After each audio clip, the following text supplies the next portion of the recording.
خبر میں خوش آمدید. میں ہوں آپ کا ہوسٹ سعید قاضی اور میرے کو ہوسٹ ہیں میاں شاہد صاحب. پہلے رن ڈاؤن اور پھر معزز مہمانوں کا تعارف کرواتے ہیں. عمران خان کی آنکھ میں بہتری کا دعویٰ سرکار کر رہی ہے، جبکہ متضاد دعوے ہیں جو پارٹی کے لوگ ہیں. اس کے علاوہ بھی ایک بڑی لے دے ہو رہی ہے، اس پہ بات کریں گے. علی خامنہئی اور ٹرمپ کی بات ہوگی، آپس میں یہ باتیں ہو رہی ہیں. مگر دوسری طرف جو خبریں آ رہی ہیں وہ کچھ زیادہ حوصلہ افزا نہیں ہے. آج جو ٹویٹ کیا ہے ٹرمپ صاحب نے، ان کا یہ کہنا ہے کہ جناب جو ہے ڈس آرم کرے اور اپنے ڈس آرم کرنے کا جو وعدہ ہے حماس کا وہ اسے پورا کرے. حالانکہ ایسا کوئی وعدہ نہیں ہوا، اور جس خبر کی طرف وہ ریفر کر رہے تھے جو اکتوبر میں انہوں نے وعدہ کیا تھا وہ یہ تھا کہ ہم آپ کے بندے واپس کر دیتے اور جنگ بندی ہوگی.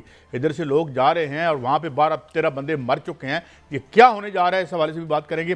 بھارت 31 رافیل طیارے مزید خریدنے کا اس کا اصل مقصد کیا ہے، اور ساتھ بات کریں گے سولر نیٹ میٹرنگ تو گلے میں پھنس چکی ہے سب کے. اب جو ہے وہ جو گرڈ ہے ارریلیونٹ ہو گیا ہے، ڈیموکریٹائز کر دیا ہے ٹیکنالوجی نے بجلی کو. مگر جو پیچھے ویسٹڈ انٹرسٹ ہیں، حکومت ان کے آگے جھکتی چلی جا رہی ہے. مگر آج پھر ایک ہمیں دیا گیا ہے جسے کہتے ہیں جھنجھنا، تو وہ کیا ہے. مگر میرے ساتھ اس وقت موجود ہے حماد حسن صاحب، ممتاز تجزیہ نگار ہیں اندر کرتے ہیں. بہت شکریہ حماد صاحب، آپ نے ہمیں وقت دیا. ایک تو اس سارے جو ڈن ہے، سینس لیس نائز ہے سوشل میڈیا کا، سچ کہاں ہے اور جھوٹ کہاں ہے؟ کیا واقعی ان کی آنکھ، اللہ کرے اور یہ درست ہو کہ وہ روبہ صحت ہے؟ What is the reality? اور پھر ہم یہ جو سوشل میڈیا پر ادھم مچا ہوا ہے کہ کوئی وہ پروٹیسٹ ہو رہے ہیں، کوئی بند ہے رستے کے پی کے میں دائیں بائیں. پہلے تو اس طرف آ جائیں کہ حماد حسن صاحب، کیا یہ خبر درست ہے کہ واقعی کچھ علاج سے بہتری آ رہی ہے؟ حماد حسن صاحب. بہت شکریہ قاضی صاحب. دیکھیں، پروٹیسٹ تو ہو رہا ہے، پورے پختونخوا کو تو بند کر دیا ہے. یعنی موٹر وے بند ہے سوابی کے قریب، اور آج 2 بجے کے قریب اٹک پل کو بھی بند کر دیا. تو پختونخوا کو تو یہی 2 راستے ہیں. آگے جنوب کی طرف جو راستہ جاتا ہے، جو اب زیادہ تر سی پیک کا روٹ لوگ استعمال کرتے ہیں، اس کو بھی بند کر دیا ہے. تو پختونخوا تو مکمل طور پر کٹ گیا ہے پاکستان سے، یعنی کمیونیکیشن ختم ہو گئی ہے. لیکن یہ کمیونیکیشن ختم کس نے کی؟ کمیونیکیشن ان لوگوں نے ختم کی جن کو لوگوں نے ووٹ دیا ہے، جن لوگوں کو حکومت جن کے پاس ہے. اب اس کے اور بھی بہت سارے مسائل سامنے آ رہے ہیں. میرے اطلاعات کے مطابق کئی لوگوں کی اموات ہوئی ہیں، ایمبولینسز رک گئے ہیں. خواتین سوابی انٹرچینج سے اتر کر سوابی ڈسٹرکٹ کے مضافاتی پرانی اور تنگ سڑک پر ایک بھاری بھرکم ٹریفک آ گئی ہے، اور رات ٹوپی تحصیل سے لے کر غازی تک 21 کلومیٹر تک ٹریفک جیم تھی. اس میں بچے بھی تھے، خواتین بھی تھی، بیمار بھی تھے، بوڑھے بھی تھے، اور ایک تکلیف دہ صورتحال سے پختونوں کا سامنا ہے. اب دوسری طرف اسلام آباد کے اندر دیکھیں، 3 دن تک پارلیمنٹیرینز کو محصور رکھا گیا تھا. محمود خان اچکزئی 2 کرسیاں ملا کر اس پر سو گئے تھے 77 سال کی عمر میں. راجہ ناصر عباس صاحب کسی صوفے پر سو گئے تھے، کوئی کسی ٹیبل پر، کوئی کسی زمین پر کارپٹ پر سو گیا تھا. اور خواتین جو سینٹ کا ایک سینٹر ہے اس میں خواتین سو گئی تھی. میاں صاحب، یہ تو میرا خیال ہے کہ یہ جو تکلیف ہو رہی ہے لوگوں کو، اور یہ ایمبولینسز کو جو رستہ نہیں دیا جا رہا، تو میرے خیال میں بیٹر سینس شوڈ پریویل. اور جو ہے یہ دونوں طرف سے میں یہ کہوں گا، اور خاص طور پر جو پختونخوا کی حکومت ہے اسے بھی ذمہ داری کا مظاہرہ کرنا چاہیے. جس طرح حماد بھائی کہہ رہے ہیں کہ عورتیں اور بچے جو ہیں وہ تکلیف میں ہیں، اور کس میل تک انہوں نے یہ کر دیا ہے. تو میرے خیال میں یہ تو کوئی زیادہ آئیڈیل سچویشن نہیں ہے. حماد بھائی، اگر حماد بھائی آپ مجھے سن پا رہے ہیں ابھی یا نہیں؟ حماد صاحب جی آواز آ رہی ہے. اچھا جی میاں صاحب، میاں صاحب، حماد صاحب سے ہمارا رابطہ وقتی طور پر منقطع ہوا ہے، ہم دوبارہ جائیں گے ان سے لیٹسٹ لیں گے. لیکن حماد صاحب، ابھی جو قائد صاحب بات کر رہے تھے اور آپ بتا رہے تھے کہ فلاں جگہ سے راستے بند ہیں، اور پارلیمنٹ کا بھی احوال سنا رہے تھے، آپ وہاں سے آئے ہیں. پارلیمنٹ کے اندر جو آج کی صورتحال تھی وہ تو آپ نے ساری دیکھی. جو کے پی کے اندر راستے بند کیے گئے ہیں، لوگ وہاں سے جو ہے آپ نے کہا کہ وہاں اموات بھی ہوئی ہیں، لوگ پنجاب میں نہیں آ پا رہے، اسلام آباد میں نہیں آ پا رہے. کے پی میں صورتحال جو ہے وہ ترقی کی اتنی ہے کہ وہاں سے لوگ ایمبولینس سے اسلام آباد آتے ہیں. تو کیا اس طرح راستے بند کرنے سے حکومت دباؤ میں آ جائے گی؟ اور جو پارلیمنٹ کے اندر جو دھرنا 3 دن سے ہے اس کو نمائشی دھرنا کہا جا رہا ہے، آپ نے کیا دیکھا؟ دیکھیے حکومت کیا دباؤ میں آئے گی؟ حکومت تو سنجیدہ ہو جائے، جو لوگ سنجیدہ ہوتے ہیں، جو ذمہ داری کا احساس کرتے ہیں، وہ دباؤ میں آتے ہیں۔ آپ کے پرائم منسٹر تو ملک سے بھی باہر چلے گئے، پارلیمنٹیرینز 3 دن سے محصور تھے، کوئی ٹیبل پہ سو رہا تھا، کوئی زمین پہ سو رہا تھا، خواتین بھی تھی اس میں، لیکن ادھر ان کے ساتھ ہو رہا ہے، لیکن یہ لوگ ادھر پھر پختونوں کے ساتھ کیا کر رہے ہیں؟ 4 کروڑ پختونوں کو محصور کر کے رکھا گیا، اور ان پختونوں کو جنہوں نے اسے گزشتہ 2-3 الیکشنوں میں 12-13 سال سے مسلسل ووٹ بھی دیا، یعنی یہ پی ٹی آئی کی لیڈرشپ سے انتقام لے رہے ہیں، اور پی ٹی آئی والے غریب عوام سے انتقام لے رہے ہیں۔ لیکن جو طاقتور طبقات ہیں ان کی طرف تو کوئی آنکھ اٹھا کر تو دیکھ بھی نہیں سکتا۔ لیکن صورتحال جائے گی کہاں جب پارلیمنٹ کی یہ حالت ہو؟ ابھی تھوڑی دیر پہلے میں نے طلال چودھری صاحب سے سوال کیا کہ میاں نواز شریف جب جی ٹی روڈ پر نکلے تھے تو ان کا بیانیہ تھا کہ ووٹ کو عزت دو، سول سپرمیسی اور جمہوریت، لیکن 3 دن تک پارلیمنٹیرینز محصور تھے اور زمین پر سوتے رہے، تو آپ کا بیانیہ یہ تھا کہ پارلیمنٹیرینز اور پارلیمنٹ کے ساتھ یہ ہو جائے گا، تو انہوں نے کہا کہ ان کے پاس تو پراٹھے پہنچ رہے تھے اور پراٹھے آ رہے تھے، پراٹھے یہ ہو رہا تھا، تو یہ ان کا جواب تھا۔ دیکھیں صورتحال ایک جگہ پر رک گئی ہے، بلکہ پیچھے کی طرف جا رہی ہے۔ یا ساتھ ساتھ یہ بھی بات ڈیل کی تاثر جو ہے وہ دیا جا رہا ہے کہ ڈیل ہو رہی ہے، بات ہو رہی ہے، بانی پی ٹی آئی سے بات ہو رہی ہے، اور یہ بھی ہو رہا ہے کہ بانی پی ٹی آئی کی صحت جو ہے وہ پہلے سے بہتر ہے، کیونکہ جو ڈاکٹرز کی رپورٹ آئی ہے، اور جو میں نے شوکت خانم کے ہاسپٹل کے ایک ڈاکٹر کی بھی جو بیان سنا، اس کے مطابق بھی بانی پی ٹی آئی جو ہے ان کی صحت جو ہے وہ بہتر ہو رہی ہے، آنکھ ٹھیک ہو رہی ہے۔ جو ڈیل کا تاثر دیا جا رہا ہے، کیا بات چیت ہو رہی ہے؟ کوئی ڈیل کی طرف بات چیت چل رہی ہے؟ معاملات یقیناً آگے بڑھے ہیں۔ آپ دیکھیں گزشتہ 8-10 دنوں میں وہ پی ٹی آئی جو بالکل ایکسٹریم پہ چلی گئی تھی، جسے دیوار کے ساتھ لگایا گیا تھا، اس پی ٹی آئی کے منتخب وزیر اعلیٰ آ کر پرائم منسٹر سے ملتے ہیں، وہ اپنے صوبے کے مالی جو تحفظات ہیں اس کا اظہار کرتے ہیں، اس کا نوٹس لیا جاتا ہے، احسن اقبال اور فائننس سیکٹری پہ کمیٹی بنائی جاتی ہے، فاٹا مرجر اور این ایف سی ایوارڈ یہ سارے پیسے آن بورڈ آ جاتے ہیں سب۔ پھر ایپیکس کمیٹی کا اجلاس چیف منسٹر ہاؤس میں ہوتا ہے، اس کو وہ چیئر بھی کرتے ہیں، کور کمانڈر اس میں شرکت کرتے ہیں۔ تیسرا اجلاس پھر ہوتا ہے کور ہیڈ کوارٹر میں، اس میں D G I S I قومی سلامتی کے مشیر بھی آ جاتے ہیں، سیکٹری انٹیریئر بھی آ جاتے ہیں، تمام لوگ اس میں آ جاتے ہیں۔ ایک ڈیولپمنٹ تو اس سائڈ پہ، دوسری اس سائڈ پہ عمران خان کے حوالے سے سپریم کورٹ توشہ خانہ فوجداری کیس جس میں وکیل لطیف کوس آئے، لیکن بلاتے فوری طور پر اس کو ہے سلمان صفدر کو، اسے اڈیالہ بھیج دیتے ہیں، وہ وہاں پہ رپورٹ بنا دیتا ہے، 24 گھنٹے کے اندر اندر رپورٹ سپریم کورٹ میں جمع ہو جاتی ہے۔ 16 فروری سے پہلے کے آرڈر سپریم کورٹ کے آ جاتے ہیں کہ معائنہ بھی کروا دے، فیملی سے بات بھی کروا دے، ہو بھی جاتے ہیں۔ یہ چیزیں تو آگے بڑھ رہی ہے، لیکن پی ٹی آئی کے اندر آپٹکس کو ریڈ کرنے کی صلاحیت نہیں ہے، وہ جلد بازی ان کے اندر بہت ہے، اور پی ٹی آئی کو مسائل میں دھکیلنے کی ذمہ دار علیمہ خان ہے کہ علیمہ خان اپنی خواہش کے یہی مطابق۔ حماد بھائی، میں یہی آپ سے جو ہے وہ رہنمائی چاہوں گا۔ آج جو اجلاس ہوا، آپ وہاں پر موجود تھے، آپ نے بھی اجلاس کو کور کیا ہے۔ جو اجلاس ہوا وہاں پر بتایا جاتا ہے کہ بہت سی باتیں ہوئیں جو علیمہ خانم کے حوالے سے ہوئیں۔ انہوں نے کہا کہ انہوں نے پارٹی کو ہائی جیک کر لیا ہے، پارٹی کے فیصلے نہیں ہونے دیتی۔ پھر ایک کمیٹی بنا دی گئی، اور اس کو کمیٹی کو محمود خان اچکزئی اور جو اپوزیشن لیڈر ہیں اور علامہ ناصر عباس جو ہیں ان کے حوالے کر دیا گیا۔ بیرسٹر گوہر اور سلمان اکرم راجہ بھی ہیں، ان کی تو اپنی پارٹیاں ہیں۔ ایک تو یہ فرمائیے گا کہ کیا علیمہ خانم جو ہیں وہ مائنس ہونے جا رہی ہیں؟ دوسرا، کیا محمود خان اچکزئی اور علامہ ناصر جو ہیں وہ پی ٹی آئی کے معاملات چلائیں گے؟ تو پی ٹی آئی کی لیڈرشپ کہاں ہے؟